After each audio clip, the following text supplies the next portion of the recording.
Anti-Semitism is another word for hatred of Jews. It has existed for a very long time and still exists today. When Jews are verbally or physically abused, this is called anti-Semitism. The murder of 6 million Jews by the Nazis during World War II is the most extreme example of anti-Semitism. But how did it come about? And how do you recognize anti-Semitism? But first, what makes a person Jewish? You are Jewish when you have a Jewish mother. Many Jews are religious, but there are several different movements within Judaism, and you can also be Jewish without believing in God. Many Jews see themselves as part of the Jewish people. Jews live all over the world. That has been the case for 2,000 years, ever since the Romans took the Jews into slavery and brought them to Rome in the year 70 AD. After this, Jews spread out all over the world. Jews are a small minority in many countries. Often they are farmers, traders, or laborers living together peacefully with the other people in the country. But often, Jews were forced to live separately, isolated from the rest. Sometimes they lived in a ghetto, a closed-off neighborhood within the city. During the Middle Ages, the era from the year 500 to 1500, Jews were also a minority in Europe. Most people in Europe were Christians, and they had little contact with Jews. Old prints showed that Jews were viewed as different, or that they were hated even. Christians did not like that the Jews had a different religion, and that they did not see Jesus as their Savior and the Son of God. Some Christians even saw Jews as the people who murdered Jesus. Jews also had different customs. That is why Jews were often discriminated against, and many professions were prohibited to Jews. But they were allowed to work in trade and finance. The negative image of Jews continued to exist beyond the Middle Ages.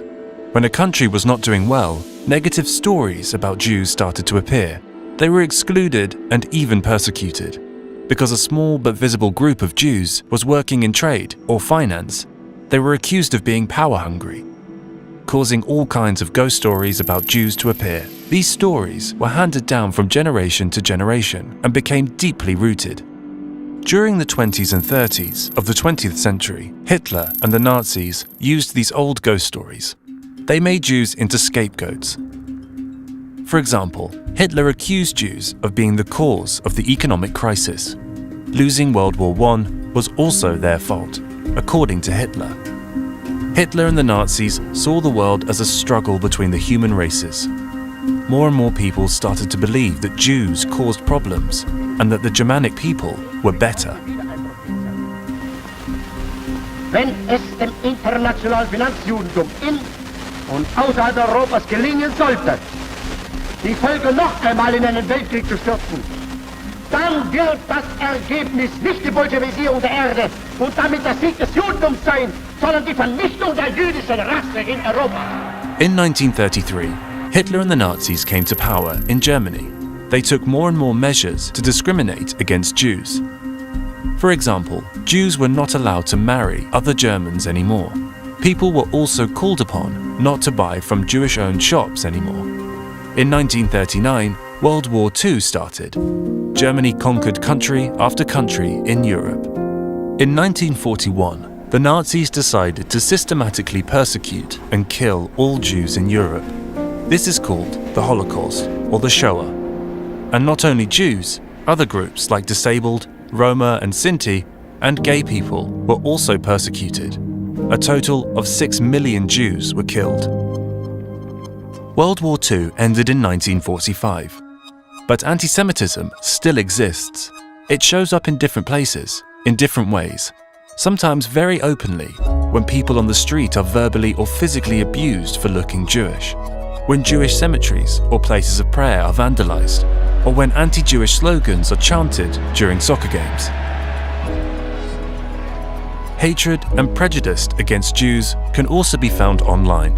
For example, myths like Jews are secretly in power in many countries, Jews control the media, or Jews control the global financial markets.